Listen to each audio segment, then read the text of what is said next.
வணக்கம். ஒரு இன்வெஸ்டரா நம்ம கையில இருக்கிற ஒரு சூப்பர் பவர்ஃபுல் டூல் பத்தி தான் இன்னைக்கு நம்ம பார்க்க போறோம். அதுதான் ஆனுவல் ரிப்போர்ட், அதாவது ஆண்டு அறிக்கை. பார்த்த உடனே நூத்துக்கணக்கான பக்கங்கள் இருக்கேன்னு கொஞ்சம் மலப்பா இருக்கலாம். ஆனா கவலையே படாதீங்க. இன்னும் கொஞ்ச நேரத்துல அதுல இருக்கிற உண்மையான கதையை எப்படி ஈஸியா கண்டுபிடிக்கிறதுன்னு நான் உங்களுக்கு சொல்லித் தரேன். யோசிச்சு பாருங்களேன். ஒரு கம்பெனியை பத்தி நியூஸ்ல வர்ற விஷயங்கள் பல சமயம் முழு உண்மையா இருக்காது. அதுல கொஞ்சம் மிகப்படுத்தல் இருக்கலாம், இல்லைன்னா முக்கியமான விஷயங்களை மறைச்சிருக்கலாம். ஆனா ஒரு கம்பெனியோட உண்மையான நிலை என்னன்னு தெரிஞ்சுக்க ஒரு வழி இருக்கு. அதுக்கு பேரு தான் ஆண்டு அறிக்கை. ஆமா, இந்த ஆண்டு அறிக்கைங்கிறது கம்பெனி நேரடியா வெளியிடுற ஒரு அஃபிஷியல் டாக்குமெண்ட். இதுல ஒரு சின்ன தப்பு இருந்தா கூட சட்டப்படி அந்த கம்பெனி பெரிய விளைவுகளை சந்திக்க வேண்டியிருக்கும். அதனால தான் செய்திகள், வதந்திகளை விட உண்மையை தெரிஞ்சுக்க இதுதான் ஒரே நம்பகமான இடம். சரி, வாங்க விஷயத்துக்குள்ள போலாம். நாம இந்த முழு ரிப்போர்ட்டையும் பக்கம் பக்கமா படிக்க போறதில்ல. அதுக்கு பதிலா ஒரு ஸ்ட்ராட்டஜிக் ஸ்கிம், அதாவது ஒரு ஸ்மார்ட்டான பார்வையை பயன்படுத்த போறோம். வாங்க அதுல மிக முக்கியமான பகுதியிலிருந்து ஆரம்பிக்கலாம். இந்த MDA, அதாவது மேனேஜ்மெண்ட் டிஸ்கஷன் அண்ட் அனாலிசிஸ், இந்த பகுதி தான் முழு ரிப்போர்ட்டோட இதயம் என்ன சொல்லலாம். ஏன்னா இங்க தான் நம்பர்ஸ்க்கு பின்னாடி இருக்கிற கதையை மேனேஜ்மெண்ட்டே நமக்கு சொல்லுது. போன வருஷம் என்னென்ன சவால்கள் இருந்துச்சு, என்னென்ன வெற்றிகள் கிடைச்சது, இனிமே என்ன செய்ய போறாங்கன்னு அவங்க வார்த்தைகள்லயே நாம தெரிஞ்சுக்கலாம். மேனேஜ்மெண்ட் ரிப்போர்ட்ல இந்த மாதிரி வாக்கியங்களை நீங்க நிறைய பார்க்கலாம். கேட்கறதுக்கு நல்லா தான் இருக்கு இல்லையா?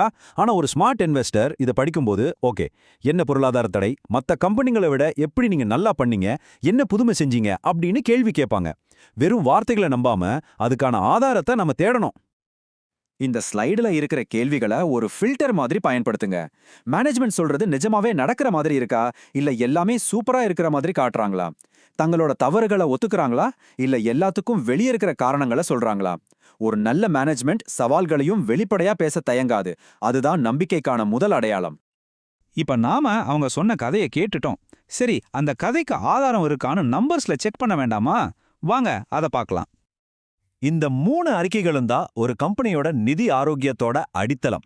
லாப நட்ட அறிக்கை அந்த வருஷம் கம்பெனி லாபம் சம்பாரிச்சதா இல்ல நஷ்டம் அடைஞ்சதான்னு சொல்லும். இருப்பு நிலை குறிப்பு அந்த கம்பெனியோட மொத்த சொத்து மற்றும் கடன்களோட ஒரு போட்டோ மாதிரி. பணப்புழக்க அறிக்கை கம்பெனிக்குள்ள பணம் எப்படி வருது, எப்படி வெளியே போகுதுன்னு காட்டும். இது கம்பெனியோட ரத்த ஓட்டம் மாதிரி. இப்ப நாம ரொம்ப ரொம்ப முக்கியமான ஒரு வித்தியாசத்தை பார்க்க போறோம். இதை நீங்க புரிஞ்சுக்கிட்டீங்கன்னா ஒரு கம்பெனியோட பெர்ஃபார்மன்ஸை பத்தின உங்க பார்வை மொத்தமா மாற வாய்ப்பு இருக்கு. இது ரொம்ப சிம்பிள். இந்த ஸ்லைட்ல இருக்கிற உதாரணத்தை பாருங்க. ஸ்டாண்ட் அலோன், அதாவது தனித்த அறிக்கைங்கிறது தாய் நிறுவனத்தோட கணக்க வழக்கம் மட்டும். இது உங்க மாச சம்பளத்தை பார்க்குற மாதிரி. ஆனா கன்சாலிடேட்டட், அதாவது ஒருங்கிணைந்த அறிக்கைங்கிறது அந்த கம்பெனிக்கு கீழே இருக்கிற எல்லா துணை நிறுவனங்களோட கணக்கையும் சேர்த்து ஒரே ரிப்போர்ட்டா காட்டுறது. இது உங்க வீட்டில் எல்லாரோட மொத்த வருமானத்தை பார்க்குற மாதிரி. வாங்க இது ஒரு நிஜ உதாரணத்தோட பார்க்கலாம். சிரில் ஒரு தாய் நிறுவனம்னு வச்சுக்கலாம். ஐரெவனா அப்படிங்கிறது அதோட 100% துணை நிறுவனம். இந்த டேபிள கொஞ்சம் கவனமா பாருங்க. வரியில கிறிஸ்டலோட ஸ்டாண்டலோன் ரிப்போர்ட் படி நஷ்டம் 1000 கோடி. இதை மட்டும் பார்த்தா கம்பெனி பெரிய பிரச்சனையில இருக்குன்னு தோணும். ஆனா 2வது வரியை பாருங்க. அதோட துணை நிறுவனமான ஐரெவனா 700 கோடி லாபம் சம்பாரிச்சிருக்கு. இப்போ இது ரெண்டையும் சேர்த்து கடைசி வரியில இருக்கிற கன்சாலிடேட்டட் முடிவை பாருங்க. உண்மையான மொத்த நஷ்டம் வெறும் 300 கோடி தான். ஆக இங்க முக்கியமான விஷயம் என்னன்னா, நீங்க கிறிஸ்டலோட ஸ்டாண்டலோன் ரிப்போர்ட்டை மட்டும் பார்த்தீங்கன்னா அது 1000 கோடி நஷ்டம்னு ஒரு தப்பான முடிவுக்கு வந்திருப்பீங்க. ஆனா கன்சாலிடேட்டட் ரிப்போர்ட்டை பார்க்கும்போது தான் உண்மையான நஷ்டம் 300 கோடி தான் தெரியுது. இதுதான் முழுமையான சித்திரம். அதனால இத ஒரு ரூலாவே வச்சுக்கோங்க. ஒரு கம்பெனியோட உண்மையான நிதி நிலவரத்தை புரிஞ்சிருக்க எப்பவுமே கன்சாலிடேட்டட் நிதிநிலை அறிக்கைகளை தான் பார்க்கணும்.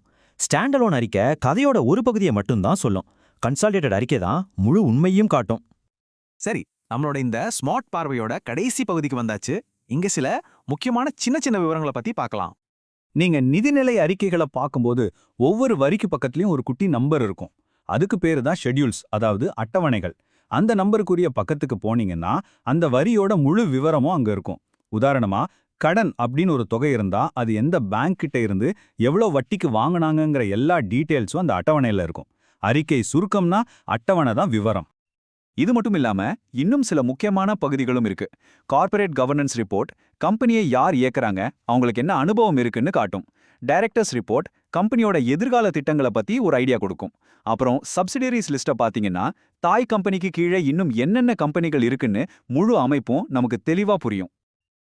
ஆக நம்மளோட இந்த ஸ்மார்ட் பார்வையோட சுருக்கம் இதுதான்.